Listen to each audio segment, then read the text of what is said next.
দশম শতাব্দীতে হযরতে আলী কারি রাহমাতুল্লাহি আলাইহি নিজে মিলাদুন নবী করেছেন এবং করার জন্য উৎসাহিত করেছেন।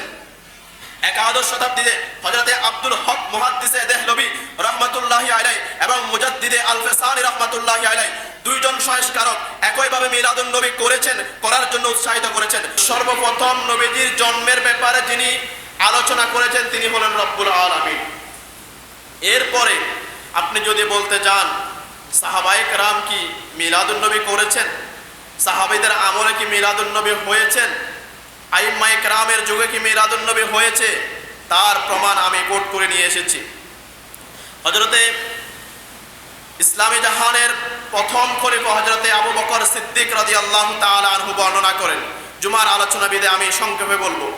মিলাদুন নবীর ব্যাপারে হযরতে সাইয়্যিদনা আবু বকর সিদ্দিক রাদিয়াল্লাহু তাআলা আনহু বলেন, মান আনফাকা দিরহামান আলা কিরাআতি মাওলাদিন নবী সাল্লাল্লাহু আলাইহি ওয়াসাল্লাম কানা রাফিকি ফিল জান্নাতি। যে ব্যক্তি মিলাদুন নবীর জন্য একটি মাত্র দিরহাম খরচ করবে সে ব্যক্তি আমি আবু বকরের সঙ্গী হয়ে জান্নাতের মধ্যে প্রবেশ করবে। জোরে বলুন সুবহানাল্লাহ। তাহলে আমরা সামান্য মাহফিল করছি, নবীজির সানাখানার ব্যবস্থা করছি, তবরুকাতের ব্যবস্থা করছি, সেখানে আমাদেরকে বেদাত বলা হচ্ছে।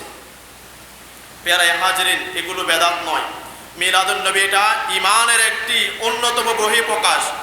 মিলাদুন নবী মাহফিল করা, মিলাদুন নবী করা, মিলাদ মাহফিল করা, এগুলো ঈমানের অন্যতম বহিঃপ্রকাশ। কারণ এগুলো যুগে যুগে আইম্মায়ে কেরামগণ করে আসছেন, সাহাবায়ে কেরাম করেছেন। চার খলিফার মতামত আমি আপনাদেরকে শুনিয়েছি। এছাড়াও সাহাবায়ে কেরাম করেছেন, সাহাবায়ে কেরামের পরবর্তী যুগ তাবেঈ করেছেন, তাবেঈর পরবর্তী যুগ তবে তাবেঈ করেছে।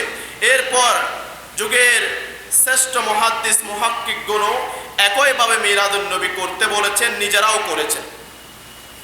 আমি যদি বলি আপনাদেরকে, বর্তমান 1400 শতাব্দী চলছে।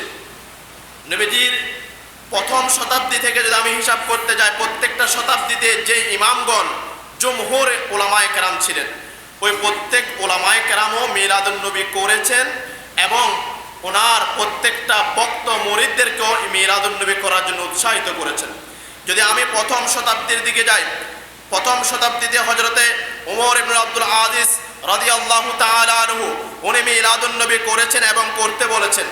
দ্বিতীয় শতাব্দীতে হযরতে হাসান বসরি রাহমাতুল্লাহি আলাইহি উনি নিজে মিলাদুন নবী করেছেন এবং করার জন্য উৎসাহিত করেছেন। তৃতীয় শতাব্দীতে জুনাইদ আল বাগদাদি রাহমাতুল্লাহি আলাইহি উনি মিলাদুন নবী করেছেন। চতুর্থ শতাব্দীতে ইমাম গাজযালি রাহিমাহুল্লাহ উনি মিলাদুন নবী করেছেন এবং করার জন্য উৎসাহিত করেছেন। পঞ্চম শতাব্দীতে আব্দুল কাদের জিলানী রাদিয়াল্লাহু তাআলা আনহু উনি মিলাদুন নবী করেছেন এবং করার জন্য উৎসাহিত করেছেন। ষষ্ঠ শতাব্দীতে হযরতে ইমাম শামা রাহমাতুল্লাহি আলাইহি নিজে মিলাদুন নবী করেছেন এবং করার জন্য উৎসাহিত করেছেন। সপ্তম শতাব্দীতে ইবনে কাসির রাহিমাহুল্লাহ নিজে মিলাদুন নবী করেছেন এবং করার জন্য উৎসাহিত করেছেন। অষ্টম শতাব্দীতে হযরতে জালালউদ্দিন সুয়ুতি রাহিমাহুল্লাহ, হযরতে ইবনে হাজার আসকালানি রাহমাতুল্লাহি আলাইহি, হযরতে ইবনে হাজার হাইতামি মক্কি রাহমাতুল্লাহি আলাইহি তিনি মিলাদুন নবী করেছেন এবং করার জন্য। নবম শতাব্দীতে শামসুদ্দিন সাখাবী রাহমাতুল্লাহি আলাইহি নিজে মিলাদুন নবী করেছেন এবং করার জন্য উৎসাহিত করেছেন। দশম শতাব্দীতে হযরতে আলী কারি রাহমাতুল্লাহি আলাইহি নিজে মিলাদুন নবী করেছেন এবং করার জন্য উৎসাহিত করেছেন। একাদশ শতাব্দীতে হযরতে আব্দুল হক মুহাদ্দিসে দেহলভী রাহমাতুল্লাহি আলাইহি এবং মুজাদ্দিদে আল ফিসানি রাহমাতুল্লাহি আলাইহি দুইজন সংস্কারক একইভাবে মিলাদুন নবী করেছেন, করার জন্য উৎসাহিত করেছেন। দ্বাদশ শতাব্দীতে হযরতে ইউসুফ নাবাহানী রাহমাতুল্লাহি আলাইহি মিলাদুন নবী করেছেন এবং করার জন্য উৎসাহিত করেছেন।